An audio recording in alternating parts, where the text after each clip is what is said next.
الحمد للہ رب العالمین والعاقبۃ للمتقین والصلاۃ والسلام علی خاتم الانبیاء والمرسلین الحمد للہ رب العالمین الحمد للہ وکفی وسلام علی عبادہ الذین اصطفی اما بعد فاعوذ باللہ من الشیطان الرجیم بسم اللہ الرحمن الرحیم والذین جاہدوا فینا لنہدینہم سبلنا وان اللہ لمع المحسنین سبحان ربک رب العزۃ عما یصفون وسلام علی المرسلین والحمد للہ رب العالمین اللہم صلی علی سیدنا محمد وعلی آل سیدنا محمد وبارک وسلم اللہم صلی علی سیدنا محمد وعلی آل سیدنا محمد وبارک وسلم اللہم صلی علی سیدنا محمد وعلی آل سیدنا محمد وبارک وسلم۔ انشاءاللہ آج ہم 3 صورتیں کور کریں گے، سورہ مریم، سورہ انبیاء، سورہ حج، رائٹ۔ سورہ مریم کے بعد سورہ طٰہٰ ہے، بٹ اس کا theme is very similar to سورہ مریم۔ انشاءاللہ we are not going to be covering that actually. زمرے میں کوئی آیت آ گئی تو انشاءاللہ اس آیت مبارکہ کو دیکھ لیں گے۔ ابتدا کرتے ہیں سورہ مریم سے۔ سورہ مریم حضرت مریم علیہ السلام کی حضرت مریم علیہ السلام حضرت عیسیٰ علیہ السلام کی والدہ تھی۔ حضرت عیسیٰ کی معجزانہ ولادت یعنی بغیر باپ کے انہی کے بطن سے ہوئی، یعنی ہوئے حضرت عیسیٰ علیہ السلام۔ اس سورت کے موضوع کے ساتھ بھی مناسبت ہے کہ حضرت مریم کا نام آتے ہی ایک ہی نیک عابد زاہد خاتون کا تصور آتا ہے اور ان پر اللہ کے تعالیٰ کی رحمت اور فضل بھی یاد آ جاتا ہے۔ تو یہ ایک وجہ ہے اس سورت کا نام سورہ مریم ہونے کا۔ ایون دو حضرت مریم علیہ السلام کا، حضرت مریم کا جو قصہ ہے وہ دیگر سورتوں میں آیا اور سب سے زیادہ تفصیل میں سورہ آل عمران میں آیا ہے، بٹ ڈسپائٹ دیٹ ادھر آل عمران میں کسی اور وجہ سے آیا ہے اور ادھر کسی اور وجہ سے آیا ہے۔ ادھر مور سینٹرل ٹو حضرت مریم ہے، over there it is more central to حضرت عیسیٰ ہے۔ 98 ورسز پر مشتمل یہ سورت مکہ مکرمہ کی ابتدائی زمانے میں تقریباً 490 میں سورہ فاطر کے بعد سورہ طٰہٰ سے پہلے نازل ہوئی۔ اس کی دلیل حضرت جعفر اس سورت کو نجاشی کے دربار میں پڑھا بھی ہے، رائٹ۔ تو نجاشی وہ بادشاہ تھا جس کی طرف ابیسینیا میں ہجرت ہوئی تھی، اس کے دربار میں سورہ مریم پڑھی گئی تھی، حضرت جعفر نے پڑھی تھی، کیونکہ ہجرت حبشہ 590 میں ہوئی۔ اس کا مطلب ہے یہ 590 سے پہلے کی ہی صورت ہے، رائٹ۔ اس صورت کا مرکزی موضوع ہے والدین اور اولاد کا مطلوب تعلق۔ یہ صورت ان سبب سوالوں کا جواب دیتی ہے کہ اولاد کی خواہش کیوں ہونی چاہیے، رائٹ۔ اولاد سے رشتہ اور تعلق کیسا ہونا چاہیے، اولاد کو وراثت میں دینے کے لیے سب سے بہترین چیز کیا ہے، والدین مثالی مربی کیسے بن سکتے ہیں۔ یہ ساری themes basically the ties of kinship and parenthood, یہ ساری کی ساری اس میں کم و بیش ڈسکس ہوتی ہیں، ان کو they are touched upon in one way or the other، right. غور کرنے سے یہ بات بھی سامنے آتی ہے کہ اس صورت میں رحمان کا لفظ 13 مرتبہ اور رحمت کا لفظ 2 مرتبہ مذکور ہے، اور عبدیت کو بتلانے والے الفاظ 10 مرتبہ آتے ہیں، رائٹ۔ تو گویا اس میں سرویٹیوڈ، رحمانیت، اللہ تعالیٰ کی نشانیاں، ان ساری چیزوں کا بیان ہے ادر دین حضرت مریم کا قصہ، رائٹ۔ عنوان یہ ڈویژن ہے، انشاءاللہ آپ کو سلائیڈز بھیج دی جائیں گی، ان سلائیڈز کو دیکھ لیجئے گا۔ سورہ مریم کی ریلیشن شپ اب کیا ہے، why is سورہ مریم so relevant and why have we put it over here today؟ سورہ مریم describes 2 miraculous births۔ ایک پیدائش حضرت یحییٰ علیہ السلام کی، he was born to parents who were very old، right according to modern science، جن کو اولاد ہونا ناممکن ہے نا، ایسے ان کے والدین کی وہ عمر ہو چکی تھی، right۔ and the birth of حضرت عیسیٰ علیہ السلام، right۔ حضرت یحییٰ was granted to his parents and a knowledge after the father made dua for a child، right۔ the core lesson in these stories is that we should never lose hope in the mercy and madad of Allah Ta'ala، right۔ ایک چیز ہوتی ہے دنیا کے اسباب، ایک چیز ہوتی ہے اللہ تعالیٰ کی مدد۔ اللہ تعالیٰ کو اسباب کی ضرورت نہیں ہے، right۔ ہم اکثر و بیشتر دنیا کے قرائن، دنیا کے حالات، دنیا کے اسباب کو دیکھ کے جو ہے اللہ تعالیٰ سے نا امید ہو جاتے ہیں اور دعا کرنا چھوڑ دیتے۔ یہ صورت کا یہ والا جو پہلو ہے نا، اس سے ہمیں یہ والی بات سمجھ آ جاتی ہے کہ اللہ تعالیٰ کے لیے کچھ کرنا مشکل ہی نہیں ہے، right۔ if Allah wants, Allah can grant a child to a man who is 95 years old, to a woman who is 85 years old. It is not impossible for Allah Ta'ala to do any such thing. تو ہم اللہ تعالیٰ سے اتنے جلدی کیوں نا امید ہو جاتے ہیں، right؟ He is capable of all things. In the stories of Maryam and Hazrat Khizer alayhi salam, there is an interesting contrast. Hazrat Khizer took away a child of a couple to protect them from the child growing up to harm them, right? اس کے برعکس they viewed losing their child as a tragedy and were unaware that it was to protect them. Maryam alayhi salam was blessed with a child that was initially viewed as a test, right? ایک طرف بچہ لے لیا گیا والدین سے, جو کل ہم نے سورہ کاف میں سٹوری پڑھی نا اس میں ہم بات کریں, بچہ لے لیا گیا, ٹیسٹ کی وجہ سے اللہ تعالیٰ کا ایک امتحان تھا ان والدین کے لیے, اور مریم علیہ السلام کو بیٹا دے دیا گیا, وہ بھی مریم علیہ السلام کے لیے ٹیسٹ تھا, right? So in these stories we see how both gaining and losing a child is a test from Allah تعالیٰ. تو جیسا میں نے کل آپ کو بتلایا تھا نا, اللہ تعالیٰ کبھی دے کے آزماتے ہیں اور اللہ تعالیٰ کبھی لے کر آزماتے ہیں, اور یہ دو چیزوں کی جو تھیمز ہیں نا قرآن کریم میں بار بار آئیں گی, رائٹ؟ دنیا کی جو سینٹرل دو چیزیں نا, کل بھی ہم نے کیا تھا, المال والبنون, المال والبنون, المال والبنون, ایک مال اور دوسرا اولاد. اللہ تعالیٰ کبھی مال دے کر آزماتے ہیں اور کبھی مال لے کر آزماتے ہیں. اسی طرح اللہ تعالیٰ کبھی اولاد دے کر آزماتے ہیں اور دوسرا کبھی دی ہوئی اولاد لے کر آزماتے ہیں. ہمارا کام ہے ان ساری صورتوں میں صبر سے کام لینا اور اللہ تعالیٰ کی رسی کو نہ چھوڑنا, right?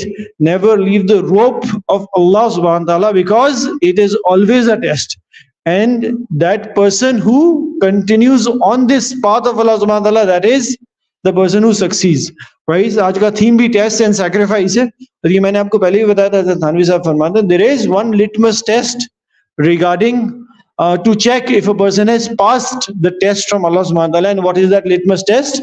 To see your spiritual state or ruhani state after the test. اگر اللہ تعالیٰ کی طرف سے امتحان آنے سے پہلے میری روحانی اسٹیٹ اور امتحان آنے کے بعد میرے روحانی اسٹیٹ میں انکریز آیا ہے, رائٹ, برکت آئی ہے, بڑھوتری آئی ہے. پہلے میں 3 وقت کا نمازی تھا, میں 5 وقت کا نمازی ہو گیا. پہلے اللہ تعالیٰ پر ایمان اور یقین کم تھا, میرا ایمان یقین بڑھ گیا. پہلے میرا توکل کم تھا, میرا توکل بڑھ گیا. تو گویا یہ ٹیسٹ سے میں I have passed this test, right? I have actually succeeded in attaining what I was meant to attain after this test. In retrospect, if my spiritual state becomes lower after the test, right? اگر میں test کے بعد اللہ تعالیٰ سے نا امید ہو جاتا ہوں, اگر میں ٹیسٹ کے بعد اللہ تعالیٰ سے ونعوذ باللہ مایوس ہو جاتا ہوں, تو گویا یہ test I have failed, and this test came in return or as a response to the various gunas and sins I had in my life. Therefore we should always be very careful when it comes to the tests from Allah subhanahu wa ta'ala, right? ہمیں صابر بھی ہونا ہے, صابر کے ساتھ شاکر بھی ہونا ہے, ہر چیز میں اللہ تعالیٰ کا شکر کرنا ہے. کیونکہ کل پرسوں ہم نے آیت پڑھی نا, لَإِن شَكَرْتُمْ لَأَزِيدَنَّكُمْ. بھائی بہت بنیادی سی بات ہے, اگر ایک چیز کے بارے میں ہم شاکر ہوں گے تو اللہ تعالیٰ اس میں انکریز کریں گے. وہ اللہ تعالیٰ نے اصول ہی سیٹ کر دیا, اللہ تعالیٰ نے اصول ہی سیٹ کر دیا. جب بھی اللہ تعالیٰ کی طرف سے ٹیسٹ آئے نا, تو ہم نے اسی آیت کو پڑھنا ہے, لا تہنوا ولا تحزنوا وانتم الاعلون ان کنتم مؤمنین. کے وہ جو وقت کے بعد والا قصہ تھا نا, جب صحابہ سے مخاطب تھے اللہ تعالیٰ, رائٹ, آئی تھنک سورہ آل عمران کی آیت ہے, کیا فرمایا تھا کہ نہ ہی پریشان ہو اور نہ ہی do not get پریشان, do not lose hope, right? Do not worry. Verily without doubt you are going to come out on top only if you are from amongst those who are with ایمان. ان کنتم مومنین, اگر تم ایمان والوں میں سے, تو ادھر بھی test and criteria for success بتا دیا, رائٹ. تو جب بھی اللہ تعالیٰ کی طرف سے امتحان آئے گا, ہم نے نا امید نہیں ہونا, رائٹ. نا امیدی ایک وہ چیز ہے جو کفر کی طرف لے جاتی, رائٹ. یہ جو جملہ ہم نے اکثر و بیشتر لوگوں کے منہ سے نکلتے ہوئے دیکھا ہے نا, کہ اللہ تعالیٰ تو ہم سے محبت ہی نہیں کرتا, رائٹ. اللہ تعالیٰ does not care about us. ہمارے گناہ اتنے ہو گئے کہ اللہ تعالیٰ تو ہمیں دیکھتے ہی نہیں ہے. ونعوذ باللہ, اس طرح کے فیلنگز ہوتے ہیں لوگوں میں. This is and something which شیطان manifests in our heart. یہ شیطان کے وسوسے کا ڈائریکٹ امپیکٹ ہوتا ہے کہ ہم اپنے اندر سے ایسے فیلنگز ہمارے اندر آ جاتے ہیں. تو whenever such a feeling develops in us, know and understand that this is only from شیطان and it can never hold true, right? تمہارا ہمارا اللہ تو وہ ہے جو 500 ماؤں سے زیادہ محبت کرتا ہے نا. دنیا کی ساری ماؤں کی محبت جمع کر لو نا, رائٹ, اس سے زیادہ محبت تمہارا اللہ تم سے کرتا ہے, رائٹ. ہمارا اللہ ہم سے کرتا ہے. آپ نے پتہ نہیں اللہ تعالیٰ کی محبت کو کیا سمجھا ہوا ہے, رائٹ. دیوانگی میں وہ آیت مبارکہ کبھی کبھی آتی ہے قرآن کریم میں, آئیں گی انشاءاللہ. کل I'm going to take out some of those. We are going to talk about the love of Allah subhanahu wa ta'ala tomorrow, right? Love for Allah and love of Allah Ta'ala for His makhluk. Inshallah we'll get an idea about how much Allah Ta'ala loves us, right? اور ہم ادھر کیا بولتے ہیں نا, ہم اللہ تعالیٰ کو ونعوذ باللہ ہلکا لیتے ہیں, رائٹ کہ اللہ تعالیٰ تو پتہ نہیں کیا ہوا، ہم اللہ تعالیٰ ڈز ناٹ لائک اس، اللہ تعالیٰ تھوڑا سا امتحان آ جاتا ہے، تھوڑا سا نقصان ہو جاتا ہے، تھوڑی سی بیماری آ جاتی ہے، تھوڑا سا بزنس میں نقصان ہو جاتا ہے، تھوڑا کوئی اور گھر میں مصیبت آ جاتی ہے تو ہم اللہ تعالیٰ سے نا امید ہو کے بیٹھ جاتے ہیں، اللہ تعالیٰ تو ہمیں محبت ہی نہیں کرتا. Right so you have to understand اپنا سائیکی جمع، یعنی we have to start thinking like that. Right ادھر بھی ہم نے دیکھا اللہ تعالیٰ دے کر بھی آزمانے اور لے کر بھی آزمانے. پھر اس سورۃ مبارکہ میں ایک آیت کچھ آیت مبارکہ ہیں جس میں حضرت ابراہیم علیہ السلام اپنے والد صاحب کو نصیحت فرما رہے ہیں. رائٹ ہی از انوائٹنگ ہز فادر ہو از اے آگ پرست to the way of Allah subhanahu wa ta'ala. This is the only verse we are going to be doing in this surah. صرف ادھر میں آپ کو وہ جو لہجہ ہے نا، دعوت کا لہجہ ہے اور دعوت کا طریقہ ہے اور دعوت کا اسلوب ہے، وہ میں دکھانے کی کوشش کر رہا ہوں. کیا فرماتے ہیں اعوذ باللہ من الشیطان الرجیم، یا اباتی، اے میرے پیارے ابا. رائٹ نسبت سب سے پہلے جوڑی ابا کی اپنی طرف، آپ میرے ہیں. رائٹ انی کا جانی من العلم ما لم یاتک فَاتَّبَعْنِي أَهْدِكَ صِرَاطًا سَوِيًّا. میرے مہربان باپ، آپ دیکھیں میرے پاس وہ علم آ گیا ہے جو علم آپ کے پاس آیا ہی نہیں ہے، تو آپ میری معنی میں بالکل سیدھے راہ کی طرف آپ کی رہبری کروں گا. رائٹ پھر کیا فرماتے ہیں اگلی آیت مبارکہ میں، وہ دعوت دے رہے ہیں اپنے بات کو، میرے پیارے ابا جان. رائٹ یا اباتی، آپ شیطان کی پرشتے سے باز آ جائیں. شیطان تو رحم و کرم والے اللہ تعالیٰ کا بڑا ہی نافرمان اور دشمن ہے. رائٹ اس کو عربی میں پڑھیں گے نا تو یہ جب رحمان اور شیطان کے ساتھ اسیہ کا لفظ آ رہا ہے نا، اس کا ایک کیا کہتے ہیں مٹھاس الگ ہے. Right the tone he is using, that's very sweet and it's very engaging and it's very involving the person he is giving دعوت to. پھر یا ابا جان، مجھے خوف لگا ہوا ہے کہ کہیں آپ پر کوئی عذاب الہی نہ آ پڑے کہ آپ شیطان کے ساتھی اچھا فضل شیطان ولی ہے، تاکہ آپ شیطان کے ساتھی بن جائیں.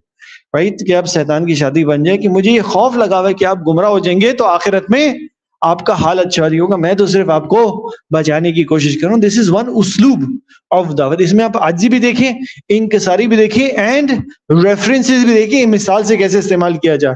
رائٹ حضرت ابراہیم علیہ السلام سے اس ایک وجہ سے بھی نبی کریم صلی اللہ علیہ وسلم کی بہت نسبت تھی یا محبت تھی یا قرب تھا، کہ ابراہیم علیہ السلام نے رائٹ ساری زندگی اپنے والد صاحب کو دعوت دی، مگر والد صاحب نے دین قبول نہیں کیا ہے، سیدھے راستے پہ نہیں آئے. اسی طرح نبی کریم صلی اللہ علیہ وسلم نے بھی اپنے چچا کو رائٹ آخر وقت تک بھی دعوت دیتے رہے دین کی. تو دس از ون ریلیشن شپ اور ون کنیکشن بٹوین پروفیٹ ابراہیم علیہ السلام نبی کریم صلی اللہ علیہ وسلم. سورہ انبیاء پہ آتے ہیں ہم. سورہ انبیاء وہ سورت ہے جس میں 18 یا 16 انبیاء کا تذکرہ ہے. رائٹ جن میں 16 انبیاء کا تذکرہ ہے. یہ وہ صورت ہے جس میں بار بار وہ جو پہلے انبیاء آ چکے ان کا تذکرہ ہو رہا ہے. اب ہمیں وائل اسٹڈینگ ایک چیز سمجھ آئی، نبی اللہ سبحانہ تعالیٰ نے اس صورت میں انبیاء کا تذکرہ اس لیے کرا تاکہ اللہ سبحانہ تعالیٰ انبیاء کی قربانیاں ہمارے سامنے رکھ سکے. Right whenever Allah subhanahu wa ta'ala speaks about the Nabis, he points out or he mentions right the qurbanis the Anbiya have given. Right the fact that the Anbiya are also human beings and they have human attributes also. They are not malaika, right? They are not angels, they are not farishtas, they are not something out of this world, and they have their own struggles and they overcome their struggles. تو یہ 16 انبیاء کا جو قصہ، 16 انبیاء کے جو قصے اس میں ہیں، اس سے ہمیں یہ ایک مزیدار آف ٹیک ملتا ہے کہ جیسے تم لوگوں پر امتحان آتا ہے، جیسے تم لوگوں نے قربانی دینی ہوتی ہے، جیسے تم لوگوں کے اوپر ٹرائل اینڈ ٹریبیولیشن آتا ہے، اس سے کئی گنا زیادہ انٹینس ٹرائلز اور امتحانات جو ہے نا انبیاء پہ آتے تھے. رائٹ اور they manage to pass through them with flying colours. تو why can't you pass through them?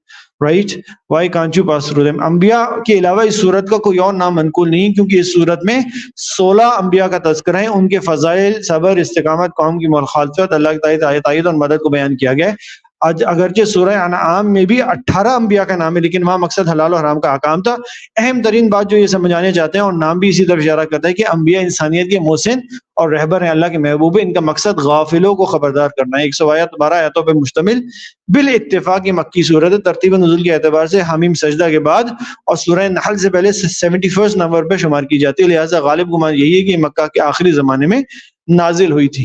یہ اس صورت مبارکہ کا خلاصہ ہے اس کا. اور سورہ حج کے انشاءاللہ آیات ہم ایک ساتھ دیکھیں گے.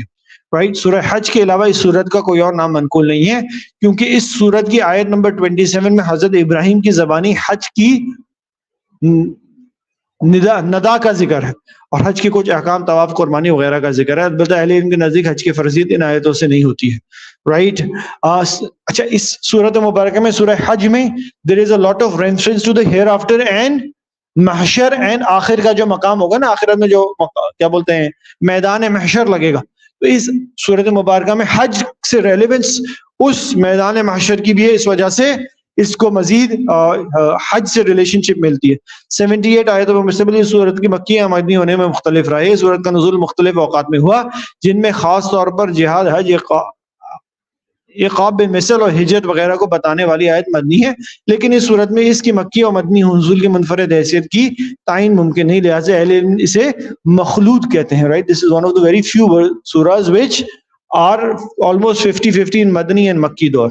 رائٹ, شاید اسی وجہ سے بندگی میں ناکام 3 قسم کے لوگوں کو ہمیں نازم تعبیر بیان کیا جاتا ہے, اور اس صورت کی شروع, درمیان, آخر میں بندگی 3 بنیادی یعنی توحید, رسالت, آخرت کا بھی یا ایھا الناس کے ذریعے متوجہ کیا جاتا ہے. بالکل آخر میں ایمان والوں کو بندگی کا حکم دے کر اس راہ بندگی کی ملت ابراہیم کا تذکرہ کرتے ہوئے ان کا مسلمین یعنی بندے رکھا گیا ہے.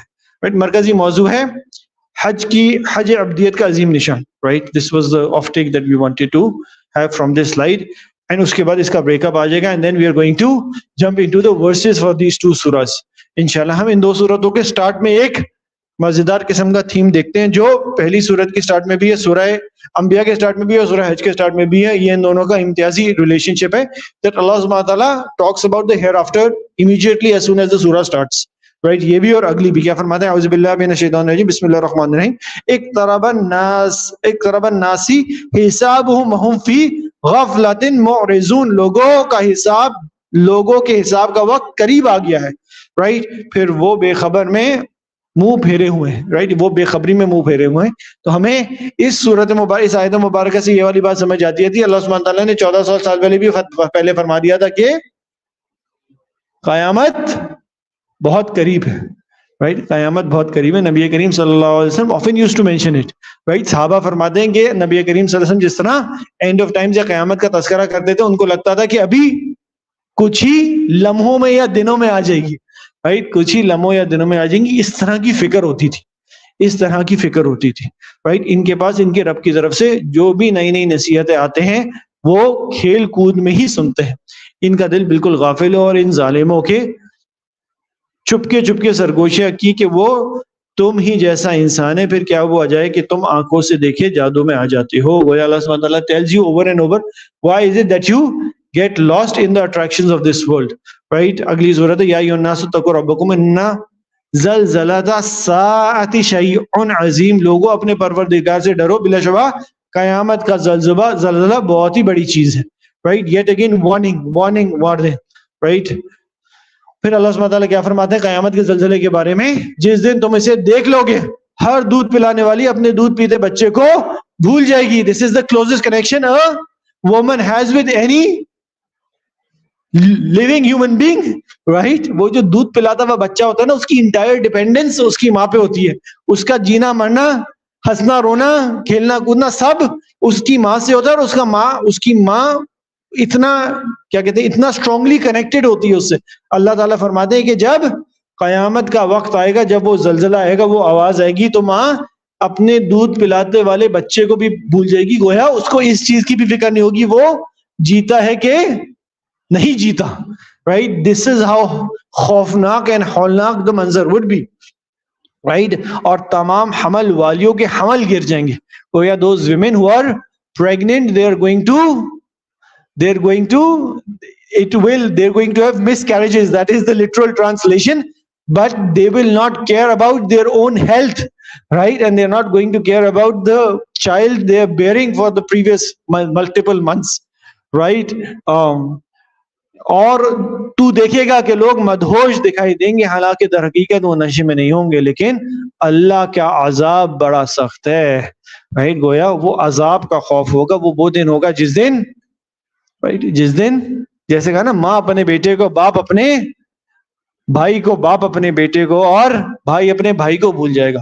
That is the day the closest connections are all going to become futile, right? So we should always prepare and have focus on that. ہم اکثر و بیشتر جو ہے نا اس سے اپنا فوکس بھول جاتے ہیں.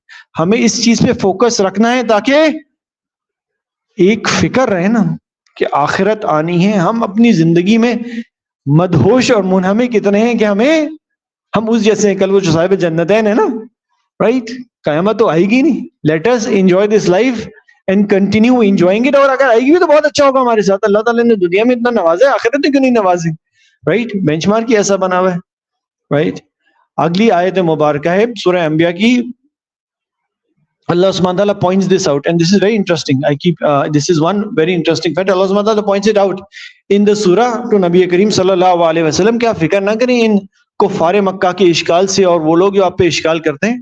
آپ گویا پہلے نبی نہیں ہیں, آپ سے پہلے بے شمار انبیاء آ چکے ہیں, اور یہ جو اشکال آپ پہ کر رہے ہیں نا, یہ پچھلوں پہ بھی ہو چکے ہیں, right? Others have been criticized the same way you've been criticized.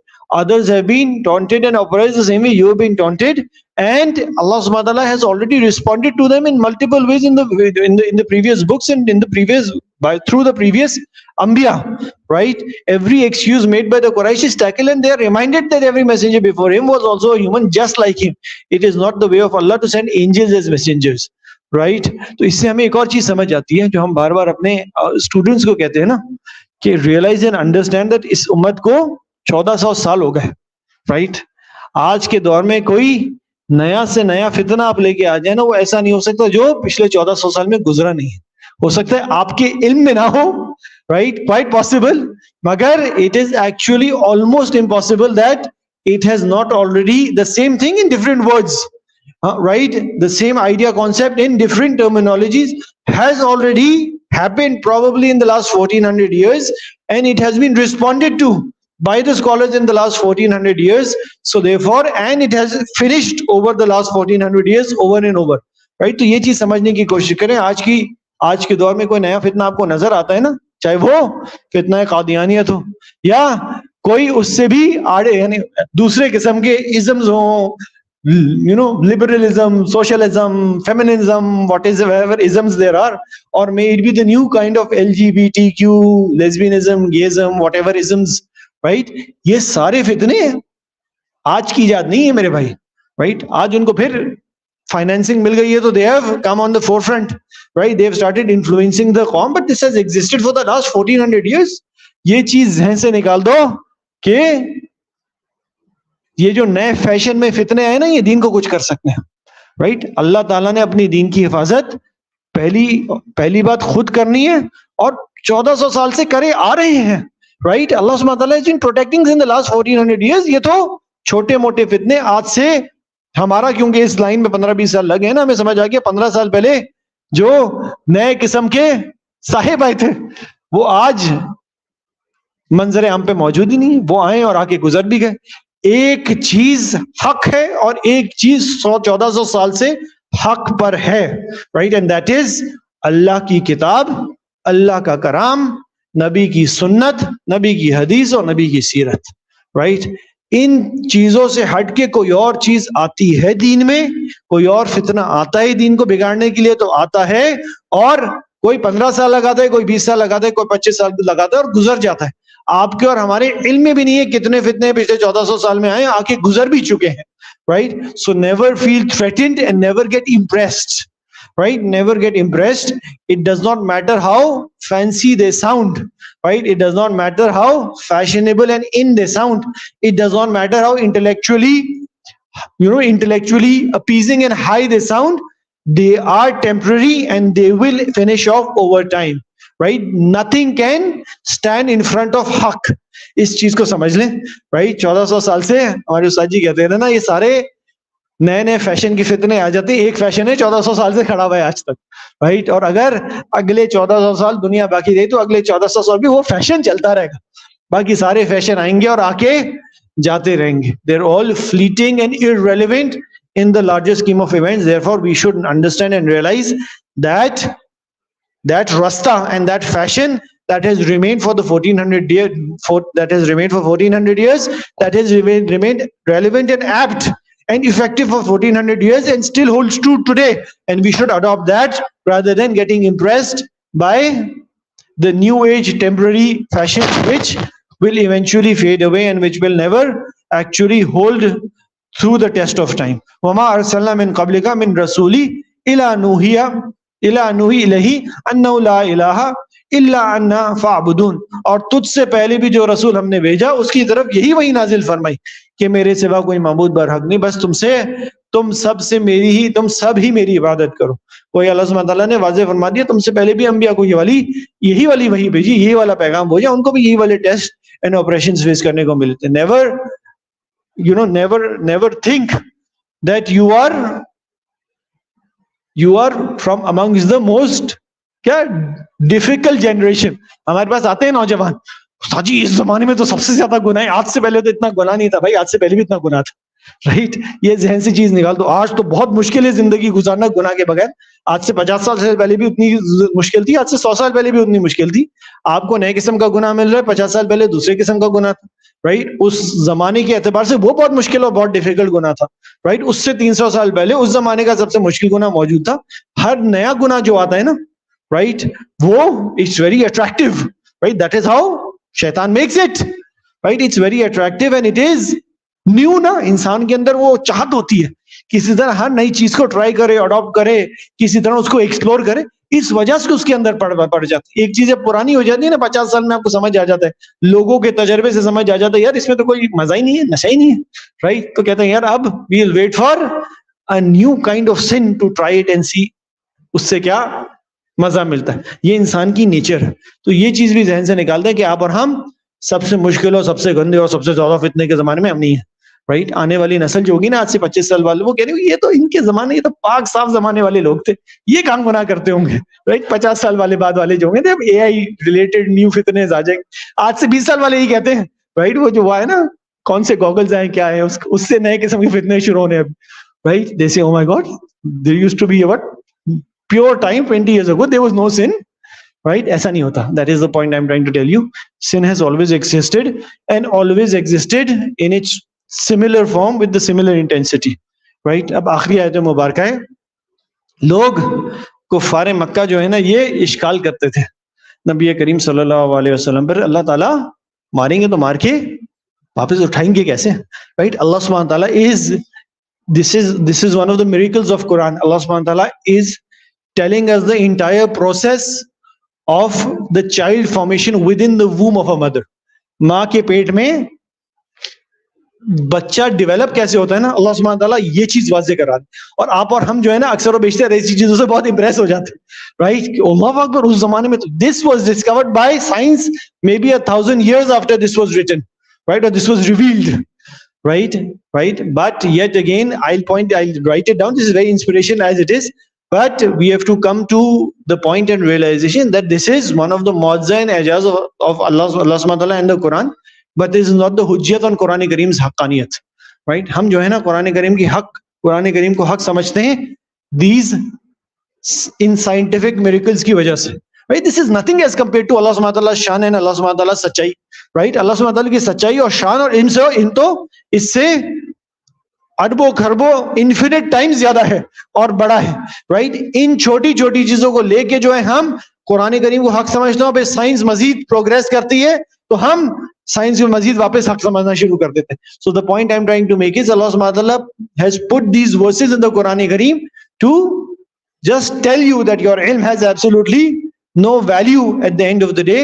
The real ilm lies with Allah subhanahu wa ta'ala. You should explore, you should look into, you should develop, you should go into science and technology. There is absolutely no harm if you're going into it to search Allah subhanahu wa ta'ala's majesty and might, right? But if you're going into science and research and development just to disprove Allah subhanahu wa ta'ala, you will never succeed, right? You will never succeed. لوگوں اگر تمہیں مرنے کے بعد جی اٹھنے میں شک ہے, رائٹ, تو سوچو ہم نے تمہیں مٹی سے پیدا کیا, پھر نطفے سے پھر خون بستا ہے, پھر گوشت کے لوتھڑے سے جو صورت دیا گیا ہے وہ بے نقشہ تھا, رائٹ؟ کیا فرما رہے ہیں؟ We have made you from a droplet of blood and a droplet of sperm, right? And then we made you, we developed you in the there is a scientific term to a blob of گوشت, right? اور جب ہم نے آپ کو blob of گوشت بنایا تب آپ کی شکل کوئی نہیں تھی, رائٹ؟ یہ ہم پر ظاہر کر دیتے ہیں اور ہم جیسے چاہیں ایک ٹھہرائے ہوئے وقت تک رحم مادر میں رکھتے ہیں. Right? It is up to us how long we keep the child within the womb of a mother. Right? اب اس کی لمبی ٹرانسلیشن میں کروں گا, اس کی Urdu is way too heavy for me to be very honest. But the point is Allah subhanahu wa ta'ala is raising a message in front of the kuffar in Makkah that your ilm, and for the future generation, your ilm holds no value when in front of the ilm of Allah subhanahu wa ta'ala. You should learn and explore and research. There is no harm in doing that, but it should always be to recognize Allah subhanahu wa ta'ala rather than disprove Allah subhanahu wa ta'ala. جو کہا گیا سنا گیا, اللہ انشاءاللہ اللہ تعالیٰ اس پر عمل کرنے کی توفیق عطا فرمائے. وآخر دعوانا ان الحمدللہ رب العالمین. الحمدللہ رب العالمین والعاقبۃ للمتقین والصلاۃ والسلام علی خاتم الانبیاء والمرسلین. ربنا اغفر لنا ذنوبنا بعد إذ هديتنا وهب لنا من لدنك رحمة إنك أنت الوهاب. ربنا آتنا في الدنيا حسنة وفي الآخرة حسنة وقنا عذاب النار. میرے پیارے اللہ, میرے کریم اللہ, میرے رحیم اللہ, اللہ تعالیٰ آپ نے ہمیں یہاں لا کے بٹھا دیا. میرے پیارے اللہ, آپ نے ہمیں تراویح پڑھنے کی توفیق عطا فرما دی. میرے پیارے اللہ, آپ نے ہمیں رمضان میں روزے رکھنے کی توفیق عطا فرما دی. اللہ جی, آپ نے ہمیں ایمان عطا فرما دیا. اللہ جی, ہم جانتے ہیں, ہمیں یقین ہے اس بات پر کہ آپ ہم سے محبت کرتے ہیں. یا اللہ سبحانہ تعالیٰ, ہمیں یقین ہے اس بات پر کہ آپ ہمیں آخرت میں فلاح دینے کا ارادہ رکھتے ہیں. میرے پیارے اللہ, ہمیں ہمیشہ اس ہدایت پہ قائم رکھیے گا. میرے پیارے اللہ, ہمیں ہمیشہ اس ہدایت پہ قائم رکھیے گا. میرے پیارے اللہ, ہمارے سارے گناہوں کو معاف فرما دیجیے گا. یا اللہ جی, ہم سے وہ گناہ جو دن میں ہوئے وہ انہیں معاف فرما دیجیے گا, وہ جو راتوں میں ہوئے انہیں معاف فرما دیجیے گا. میرے پیارے اللہ, ہمارے چھوٹے بڑے تمام گناہوں کو معاف فرما دیجیے گا. میرے پیارے اللہ, ہمیں اپنا بندہ بنا لیجیے. میرے پیارے اللہ, ہمیں اپنی غلامی عطا فرما دیجیے. اللہ جی, ہمیں اپنی بندگی عطا فرما دیجیے. میرے پیارے اللہ, ہمیں اپنی محبت عطا فرما دیجیے, اپنا عشق عطا فرما دیجیے. میرے پیارے اللہ, ہمیں آخرت سے پہلے آخرت کی تیاری کرنے والا بنا دیجیے. میرے پیارے اللہ, ہمیں آخرت سے پہلے آخرت کی تیاری کرنے والا بنا دیجیے. میرے پیارے اللہ, ہمیں دنیا میں مست و منہمک ہونے سے بچا لیجیے. ہمیں دنیا کی حقیقت سے واقف کرا دیجیے. میرے پیارے اللہ, ہمیں دنیا کو پہچاننے والا بنا دیجیے. میرے پیارے اللہ, ہمارا وقت اس چیز میں صرف کر دے ان کاموں میں لگا دی جو کام آپ کو پسند ہے. میرے پیارے اللہ, ہماری انرجیز, ہمارے ایفرٹس اس کاموں میں لگوا دیں جو کام آپ کو پسند ہے. میرے پیارے اللہ, ہمیں دعا مانگنے کا ڈھنگ نہیں آتا, بن مانگی عطا فرما دیجیے. یا اللہ جی, ہمیں اپنے پیارے محبوب کی محبت عطا فرما دیجیے, ان کا عشق عطا فرما دیجیے, ان کی بندگی, ان کی غلامی عطا فرما دیجیے. میرے پیارے اللہ, ان کی محبت عطا فرما دیجیے. میرے پیارے اللہ, ان کی دیوانگی عطا فرما دیجیے. یا اللہ جی, ان کی سنتوں پر چلنے والا بنا دیجیے. میرے پیارے اللہ, ان کی سنتوں پر چلنے والا بنا دیجیے. قیامت کے دن جب ان کا سامنا ہو, میرے پیارے اللہ, وہ دیکھیں مسکرا کر اور ہم انہیں دیکھیں مسکرا کر. پیارے اللہ, ایسا کوئی معاملہ فرما دیجیے. میرے پیارے اللہ, ہمیں مانگنا نہیں آتا, بن مانگے عطا فرما دیجیے. وہ تمام بزرگ بڑے ہمارے جو دنیا سے جا چکے ہیں, میرے پیارے اللہ, ان تمام کو جنت الفردوس میں اعلیٰ مقام عطا فرما دیجیے. وہ بڑے بزرگ مشائخ اکابر علماء ہماری جو حیات ہے, میرے پیارے اللہ, ان کا سایہ ہمارے سروں پہ تادیر عطا فرما دیجیے. میرے پیارے اللہ, وہ تمام خیریں جو آپ کے پیارے محبوب نے مانگی, ان میں سے وہ جو ہمارے حق میں بہتر ہیں, ان تمام خیروں کے ہمارے حق میں قبول فرما دیجیے. وہ تمام شرور جن سے آپ کے پیارے نے پناہ مانگی, ان تمام شرور سے ہمیں بھی پناہ عطا فرما دیجیے. میرے پیارے اللہ, جو مانگا وہ بھی عطا فرما دیجیے, جو مانگنا چاہیے تھا نہیں مانگ سکے وہ بھی عطا فرما دیجیے. وصلی اللہ تعالی علی خیر خلقہ محمد وآلہ واصحابہ اجمعین برحمتک یا ارحم الراحمین.